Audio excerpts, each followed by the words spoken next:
হবে, পরীক্ষা যখন আছে পরীক্ষা দিতে হবে, প্র্যাকটিক্যাল ক্লাস এমনভাবে করবো মনে হয় যেন হয়ে গেছে। নতুন নতুন নতুন ক্রিয়েশন থাকবে, ক্রিয়েটিভ চিন্তা করতে হবে।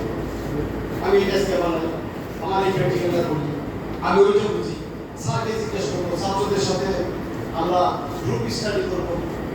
তাইলে কি হবে, আমাদের নিজেদের ডেভেলপমেন্ট হবে, হবে না?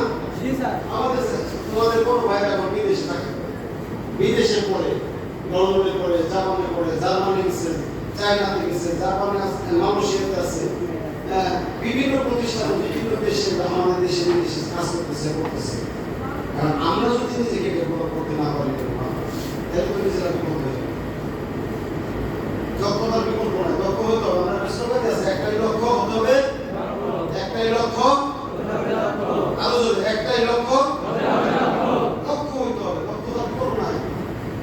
তুমি যত দক্ষ হইবে তত তোমার কর্মসংস্থান করবে।